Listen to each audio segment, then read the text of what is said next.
मकर, कुंभ और मीन राशि का हाल बताने के बाद मकर राशि, रोग से थोड़ा सा तनाव हो सकता है, ध्यान रखें। खासतौर से जिन लोगों को पीठ में, पेट में कहीं कोई दिक्कत है, वो लोग इस दिन अपना बहुत ध्यान रखें। इस दिन परहेजी भोजन करें, ज़्यादा गरिष्ठ भोजन मत कीजिएगा। साथ ही एक सावधानी आपको रखनी होगी कि अचानक कहीं कोई आपका धन या कीमती चीज़ गायब ना कर दे, इसलिए थोड़ा सतर्क भी रहें। उपाय क्या करेंगे? दूध का दान कर दीजिएगा या फिर नमः शिवाय का जप कर लीजिएगा, वो चीज ठीक करेंगे। कुंभ राशि के लिए ये समय अच्छा है, मेहनत करें, लाभ होगा। नए रिश्ते भी बनते हुए नजर आ रहे हैं और आपको रिश्तों से लाभ भी होता हुआ नजर आ रहा है।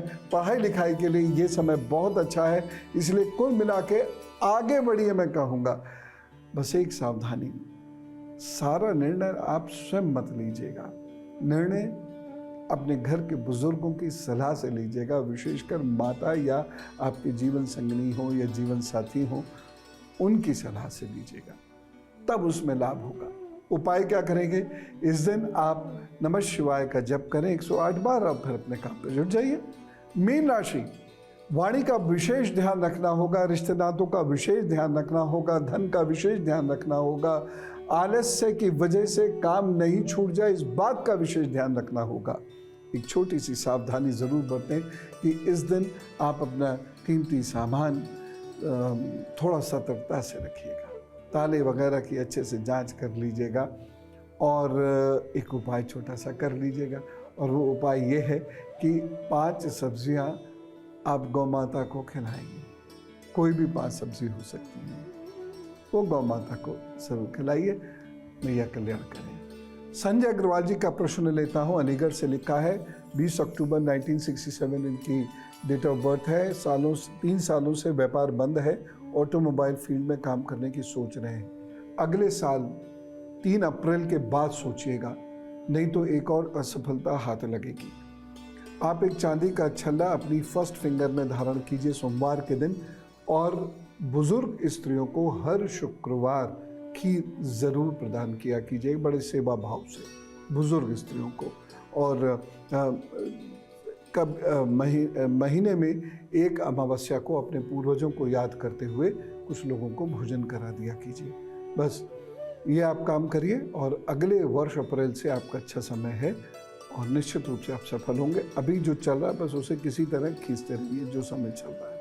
तो कोई भी इन्वेस्टमेंट करेंगे नुकसान हो जाएगा। एक उपाय है जो बहुत जबरदस्त है, उसने लाखों लोगों का भला किया, आपका भी करेगा। पहली बात तो यह है कि अपनी मेहनत सही तरीके से करें, सही दिशा में करें, और डूब के अपना काम पूरी एकाग्रता के साथ करें, और रोजाना मंदिर अवश्य जाएं, रोजाना किसी धार्मिक स्थल अवश्य जाएं। अब जिस धनपंथ को मानते हो, रोजाना वहां जाएं, और वहां जाकर वहां की कुछ सेवा करें, छोटी बड़ी जैसी भी हो सकती हो, वो सेवा करें। आप देखिएगा भाग्य पलटेगा। अब कितना पलटता है ये बात आती है। बहुत सारे लोग जब उपाय करते हैं तो उनके भाव में अश्रद्धा होती है, श्रद्धा नहीं होती है।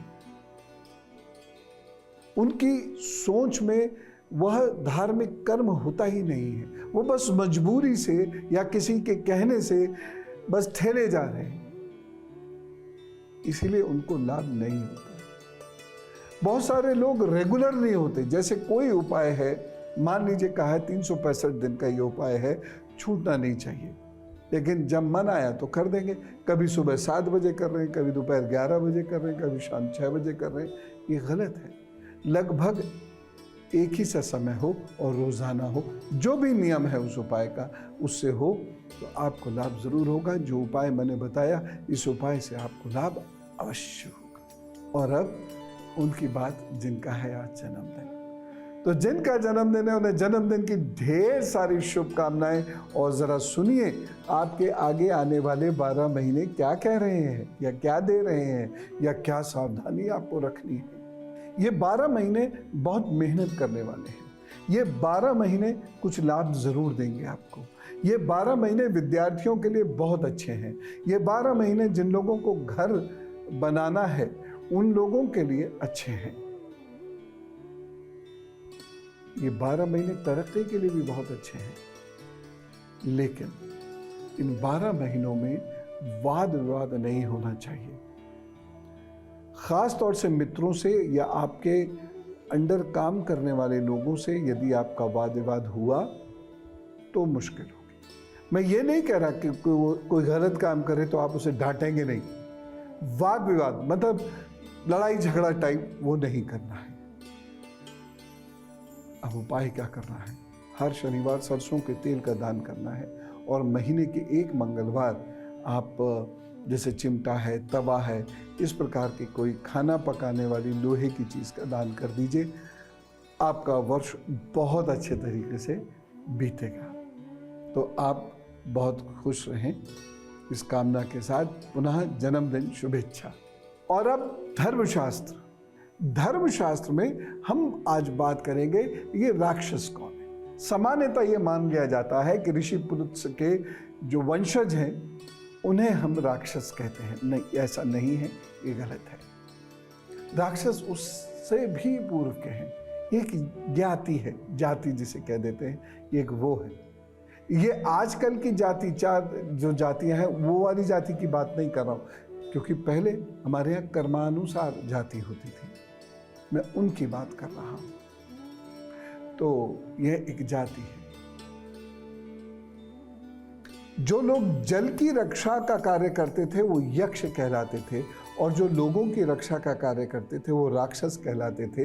ये राक्षसों पर शिव की विशेष कृपा होती थी, क्योंकि राक्षस परिवार शिव जी के विशेष भक्ति करते थे। और ये राक्षस जब धीरे धीरे बहुत बलशाली होते गए, बुद्धिमान होते गए और इन्होंने राज्य जीतने शुरू कर दिए, जब ये राजा हो गए तो इनके अंदर भयंकर अहंकार आ गया और ये उसी का शिकार हुए और इनकी जाति नष्ट हो गई। दो भाई थे, हेती और प्रहेती।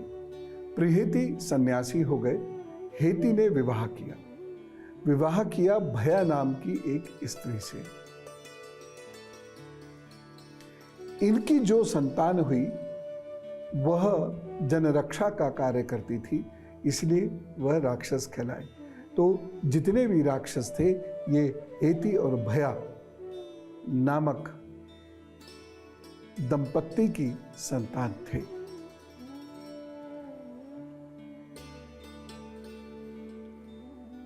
ये जो जाति थी, इसकी जो रेस थी, यद्यपि उसकी रेस का पूरा ज्ञान नहीं, लेकिन ये लोग बड़े बलिष्ठ होते थे।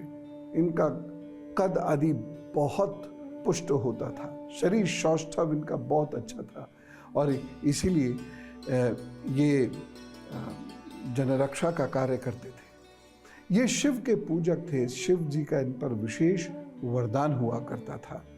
इनमें से कालांतर में 3 राक्षस, माल्यवाल, सुमाली और माली, इन तीनों ने कहा कि उनको रहने के लिए एक विशिष्ट स्थान चाहिए। किससे कहा? विश्वकर्मा जी से कहा, जो सबसे पहले आर्किटेक्ट थे। उन्होंने भारत के दक्षिण हिस्से में एक स्थान देखा जहां पर 2 पर्वत थे, त्रिकूट और सुवेल। यहां इन्होंने 100 योजन लंबी और 30 योजन चौड़ी एक दीवार बनाई और उसके भीतर लंका बसी और पनपी। 1 योजन में लगभग 13 किलोमीटर होते हैं। उस अनुसार इसको कैलकुलेट कर लीजिए कि इतना बड़ा त्रिकूट पर्वत, और उसको चारों तरफ से उन्होंने इस तरीके से घेर कर यह लंका के लिए दीवार बनाई, और इसके अंदर लंका पुष्पित पल्लवित हुई, ये फैली, और इतनी भव्य थी ये लंका, अयोध्या से भी ज्यादा भव्य थी। परंतु इस लंका का शासन जब तक कुबेर के हाथ में रहा, ये लंका फूलती फलती रही। लेकिन जब रावण यहाँ आया, उसने कुबेर को मार के भगा दिया वहाँ से, तब ये लंका गलत हाथों में पहुँचने के कारण धीरे धीरे अपनी आभा खोती चली गई। और एक समय आया जब श्री हनुमान जी ने इसमें आग लगा दी और ये लंका जलकर भस्म हो गई। तो इस प्रकार ये राक्षस जाति जो हम समझते हैं, इतने बड़े से दांत होंगे, सिर पे वो सींग निकले हुए हैं, गंदे गंदे कपड़े पहने हुए हैं, ऐसा नहीं था। काले वस्त्र उनको इसलिए पहनाए जाते हैं प्रहसन में, नाटक में, थिएटर में या फिल्मों में, क्योंकि काला रंग दुष्टता का प्रतीक माना जाता है। लेकिन ये सब बहुत बलिष्ठ होते थे और इनका रूप रंग अच्छा होता था, लेकिन इनका अहंकार, इनके गलत कार्य, यह इनको ले डूबे। तो आज आपको पता चल गया ना कि राक्षस कौन होते हैं। अब सबको बताइएगा और मैं आपको बताता हूं गुरु मंत्र। मैं एक अद्भुत पेड़ की बात कर रहा हूं जिसका नाम है अशोक। मैं देसी अशोक की बात कर रहा हूं। यदि आप घर के साउथ ईस्ट में देसी अशोक लगाते हैं और ये गमले में भी बहुत सुंदर तरीके से पलता बढ़ता है, तो अगर आप घर के साउथ ईस्ट में अशोक लगाते हैं तो घर से कलह दूर हो जाती है, घर फूलता पनपता है, घर में संपन्नता आती है और नकारात्मक ऊर्जाएं शनय शनय समाप्त हो जाती हैं। अशोक के जो बीज होते हैं, इसका चूरन बनाकर पान में रखकर खाने से सांस संबंधी, लंग संबंधी बहुत सारी परेशानियां या रक्त की शुद्धि संबंधी बहुत सारी परेशानियां समाप्त हो सकती हैं। लेकिन इसे चिकित्सीय निर्देशन में ही कीजिएगा। मैंने ये आपको बताया कि अशोक जो है, देसी अशोक जो है, वह किस प्रकार हमें स्वस्थ रख सकता है। जिन लोगों को शरीर में सूजन बहुत रहती है या जिन लोगों को गर्मी बहुत रहती है और उनका पसीना निकलता रहता है और उसमें से बदबू भी आती है, ऐसे लोगों को अशोक के पत्तों का रस प्रतिदिन प्रातः अवश्य पीना चाहिए। निराहार मुंह पिएंगे तो और भी अच्छा रहेगा। इससे कांति भी अच्छी होती है, रंग भी निखरता है, आप सुंदर भी दिखते हैं, स्वस्थ भी रहते हैं। तो यह है देसी अशोक के पेड़ की करामात। और मुझे ये इसलिए ध्यान आया क्योंकि माँ सीता को रावण ने अशोक वाटिका में ही रखा था। तो आज हमने कितनी सारी बातें जानी जो आपके बहुत काम की है। यानी 30 वर्ष या उससे अधिक आपकी आयु हो चुकी है, संघर्ष करते करते परेशान हो रहे हैं, लेकिन भाग्य मजबूत नहीं हो रहा है, इसलिए आपको अचीवमेंट्स नहीं हो रहे। दूसरी बात हमने जानी कि राक्षस कौन होते थे, और तीसरी बात हमने जानी अशोक के पेड़ के बारे में जो घर का वास्तु भी अच्छा करता है, सुख शांति संपन्नता भी लाता है, तो शरीर की कांति भी पुष्ट करता है। आशा करता हूँ आपने खूब आनंद किया होगा। तो रोज सुबह 7:50 पर मिला कीजिए, औरों को भी बताया कीजिए। अच्छी अच्छी बातें जितने ज़्यादा लोग बैठ के करेंगे उतना अच्छा रहेगा। आपका दिन शुभ हो, इस कामना के साथ राम राम, नमस्कार, भारत माता की जय।